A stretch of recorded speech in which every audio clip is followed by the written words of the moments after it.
Friends, welcome in Subhash English School to digital lecture. Today we are going to study about lesson 27 phrases and clauses. Students, आज हम class 5th English grammar का lesson 27 phrases and clauses पढ़ेंगे. Of phrases. A phrases is a group of words that make sense but not complete sense. It does not contain a finite verb. Student phrases एक शब्दों के group से बना हुआ होता है, कुछ वर्ड होते हैं उनके ग्रुप से फ्रेज बना हुआ होता है जो कि हमको मीनिंग तो देता है लेकिन हमको कंप्लीट मीनिंग नहीं देता है, सिर्फ अधूरा होता है वो मीनिंग के. जैसे कि कोई आदमी जा रहा है तो गो, ऐसे वर्डों का मीनिंग बना हुआ होता है लेकिन वो हमको पूरा सेंटेंस नहीं, पूरा मीनिंग नहीं दे पाता, उसको कहते हैं phrases. We admire a man of courage. ये हम यहाँ पर एग्जाम्पल देखते हैं कि जो ये सिर्फ यहाँ पर ये क्या है, ये फ्रेजेस है. तो अ मैन ऑफ करेज, आदमी साहसी है, पर किसके लिए, जो उसने साहस के जो है ये हमको प्रॉपर मीनिंग या प्रॉपर सेंस नहीं दे रहा है. नेक्स्ट है अ थिंग और beauty is Joy for ever. अब यहाँ पर भी हमको प्रॉपर मीनिंग नहीं मिल पा रहा है कि चीज़ है, सुंदर है, पर वो क्या दे रही है हमको, क्यों दे रही, वो प्रॉपर मीनिंग हमको नहीं मिल पा रहा है. तो इस तरह से जहाँ पर कोई सेंस पूरा नहीं निकलता है वो क्या कहलाते हैं, वो कहलाते हैं phrases. In the above sentence the word group a man of courage, a thing of beauty are phrases having no verb. अब ये जो सेंटेंस है ये यहाँ पर क्या है, फ्रेजेस है और इनके पास क्या है, वर्ब नहीं है. ये सिर्फ हमको इनकम्प्लीट सेंस दे रहे हैं, कंप्लीट सेंस नहीं दे रहे हैं. A closes. अ क्लोजेस क्या होता है, a group of words which forms part of a sentences and contain a subject and a predicate is called a clauses. Clauses भी क्या होता है, शब्दों के ग्रुप से बनाया जाता है. इसमें क्या पूरे सेंटेंस होते हैं और ये दो सेंटेंस के पार्ट से भी बनता है, दो क्लोजेस से भी बनता है. तो इसमें सब्जेक्ट और प्रेडिकेट दोनों होते हैं. A clauses is always a part of a complex sentence. जैसे कि we admire a man who is courageous. तो वो जो जिस आदमी की हम प्रशंसा कर रहे थे वो बहुत ही साहसी था. तो इसमें जो ये एक दो सेंटेंस है, देखिए, we admire a man who is courageous. तो ये जो दो क्लोजेस मिलके बने हुए हैं इसको हम क्या कहेंगे, फुल सेंटेंसेस कहेंगे, क्लोजेस कहेंगे.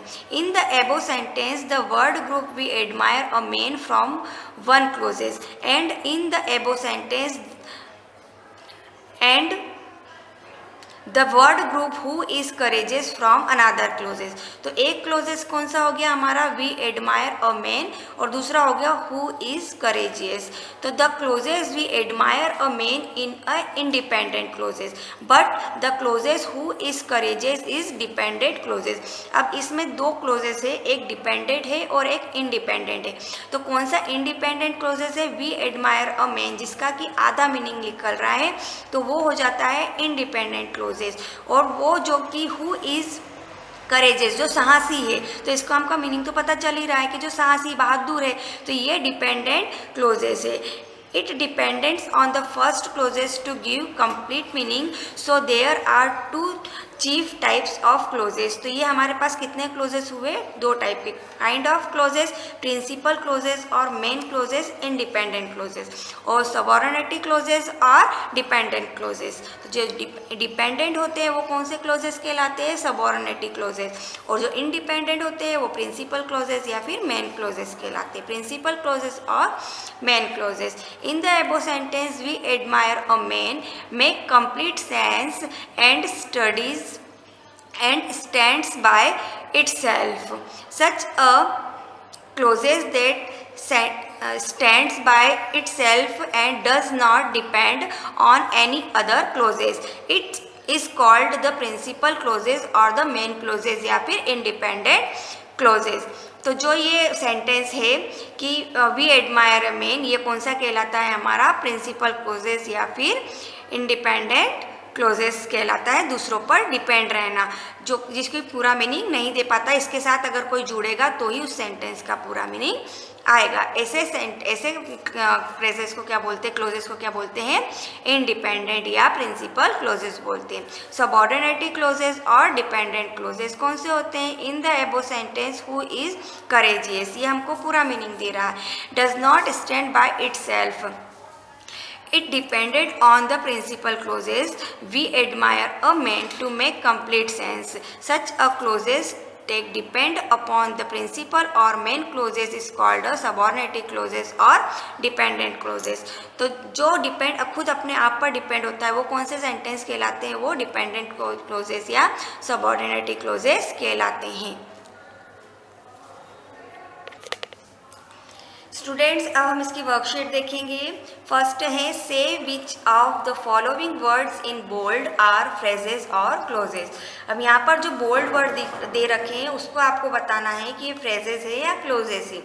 तो दे फाउट लाइक हीरोज, तो यहाँ पर लाइक हीरोज क्या है, ये अब आप देखिए हमको ये क्या कोई मीनिंग दे रहा है, कंप्लीट मीनिंग दे रहा है क्या, नहीं, ये हमको अधूरा मीनिंग दे रहा है, तो ये क्या हो गया, फ्रेजेस हो गया। ही अब next he admitted that he was quality, तो ये हमको क्या है, ये हमको पूरा मीनिंग दे रहा है, ही वाज क्वालिटी, तो ये हमारा क्या हो गया, क्लोजेस हो गया। The reason why he failed is quite clear, तो यहाँ पर जो है ये वाई ही फेल्ड, वो क्यों फेल हुआ, हमको रीज़न तो पता चल रहा है सेंटेंस का, तो ये एक क्लोजेस है, तो ये क्या हो जाएगा, ये भी क्लोजेस हो जाएगा। फिर he at last brought something of his liking, तो कुछ लीकिंग है उससे, उसके पास कुछ लीकिंग है, ये हमको पूरा मीनिंग नहीं दे रहा है, तो ये क्या हो गया, फ्रेज हो गया। हिज वर्ड, उसके शब्द क्या, डोंट बिलीव हिज वर्ड, तो ये डोंट बिलीव मिलकर ही पूरा सेंस दे रहा है, ये भी हमको, ये जो फ्रेज है ये हमको अधूरा मीनिंग दे रहा है, तो ये हो जाएगा phrase. I wondered what they want, वे क्या चाहते हैं, ये हमको मीनिंग बता रहा है, तो ये क्या हो गया, हमका क्लोजेस हो गया। तो इस तरह से जो हमको अधूरा मीनिंग बताते हैं, जिसका मीनिंग प्रॉपर नहीं बन पाता है, वो क्या कहलाते हैं, फ्रेजेस, और जिसके मीनिंग प्रॉपर बनते हैं वो क्या कहलाते हैं, क्लोजेस कहलाते हैं। नेक्स्ट क्वेश्चन है, replace its phrase in bold with the correct clauses. अब हमको यहाँ पर क्या करना है, जो ये फ्रेजेस है इनको हमको यहाँ पर ऐड करना। अब we pray for his speedy recover, तो हम यहाँ पर ये जो 5 सेंटेंस दे रखे हैं, इन 5 में जोड़ना है, तो इसमें कौन सा आ जाएगा, we pray that he may recover soon, हम भगवान से प्रार्थना करेंगे कि वह जल्दी से अच्छा हो जाए। The teacher did not believe his work, teacher क्या है, उसके वर्क पे बिलीव नहीं कर रही है, तो इसमें क्या जोड़ें, कौन सा सेंटेंस लेंगे हम, the teacher did not believe what he said, उसने जो कहा उसके ऊपर टीचर विश्वास नहीं करेगी। The men in white clothes are the traffic police, इसका सेंटेंस बनेगा, the men who are wearing white clothes are the traffic policeman, जिस आदमी ने वाइट कपड़े पहन रखे हैं वो आदमी क्या है, ट्रैफिक पुलिसमैन है। We now his hiding place, तो इसका हम क्या इसमें जोड़ेंगे, ऊपर वाले सेंटेंस में वेयर ही इज हिडिंग, तो we know where he is hiding. उसके बाद है she walks exactly like her mother, तो she walks exactly as her mother walks, जैसी उसकी मम्मी चलती है वैसे ही वो भी चलती है। नेक्स्ट है replaces is clause in bold with the correct phrases. अब यहाँ पर हमको करेक्ट फ्रेजेस यूज़ करना है, तो जैसे कि मेक है वाइल द सन शाइन, तो इसमें हमको क्या लगाएंगे, in the shine sun, make है इन द शाइन सन। फिर रिमेन वेयर यू आर, तो इसका क्या हो जाएगा, at your place, remain at your place, अपनी प्लेस को याद करो। Tell me why you came, तो इसके हम बनाएंगे tell me the purpose of your coming, मुझसे कहो तुम यहाँ पर किस पर्पस के लिए आए हो। फिर we eat when we are hungry, तो क्वेश्चन क्या बन जाएगा, वी ईट व्हेन हंग्री, जब मैं भूखा होता हूँ तब हम खाते हैं। ओके स्टूडेंट्स, अभी हमने फ्रेजेस एंड क्लोजेस को पढ़ा, उसकी वर्कशीट करी। अभी ये वर्कशीट आपको अपनी बुक में फिल करना है और अच्छे से लर्न करना है। Okay, thank you.